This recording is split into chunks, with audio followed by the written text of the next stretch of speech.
Chingrighata metro প্রকল্পের জট আরও গভীর হচ্ছে। রাজ্য এবং কেন্দ্র পরস্পরের দিকে আঙুল তুলেই চলেছে। আর এই দোষারোপের রাজনীতিতে ক্ষুব্ধ কলকাতা হাইকোর্ট। ভারপ্রাপ্ত প্রধান বিচারপতি সুজয় পালের স্পষ্ট পর্যবেক্ষণ, কোভিড যদি আবার ফেরত না আসে তাহলে রাস্তায় গাড়ির চাপ কোনোদিনই কমবে না। আইনজীবীদের মতে বর্তমান পরিস্থিতির মধ্যে সব দিক সামলে দ্রুত মেট্রোর কাজ শেষ করার নির্দেশ দিয়েছে ভারপ্রাপ্ত প্রধান বিচারপতি। চিংড়িঘাটা মেট্রো সম্প্রসারণ বহুদিন ধরেই আটকে। নিউ গড়িয়া বিমানবন্দর মেট্রো প্রকল্পের বেলেঘাটা থেকে গৌরীকিশোর ঘোষ স্টেশনের মধ্যবর্তী অংশের কাজ এখনও থমকে রয়েছে। কলকাতা মেট্রো রেল কর্পোরেশনের দাবি, রাস্তা বন্ধের অনুমতি না মেলাতেই কাজ শুরু করা যাচ্ছে না। নভেম্বরে কাজের শুরুর কথা থাকলেও তার কিছুই হয়নি। এই নিয়ে স্থানীয় বাসিন্দার জনস্বার্থে মামলার ভিত্তিতেই আদালত একাধিক বৈঠক ডেকেছিল।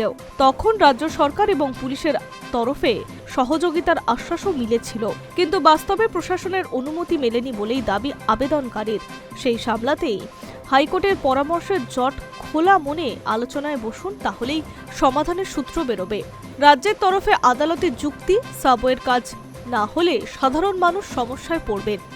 এই কথা শুনে বিচারপতির কাঠামোর মন্তব্য, কোনো না কোনো দিন তো কাজ করতেই হবে, সেই দিন যান নিয়ন্ত্রণের দায়িত্ব আপনাদেরই। সব পক্ষকে দ্রুত আলোচনার টেবিলে বসে সিদ্ধান্তে পৌঁছানোর নির্দেশ দিয়েছে আদালত। এখন দেখার চিংড়িঘাটার দীর্ঘস্থায়ী জট কোন পথে কাটে আর কবে ফের গতি ফিরে পায় নিউ গড়িয়া থেকে বিমানবন্দর মেট্রোপথের আটকে থাকা কাজ। Hi news network.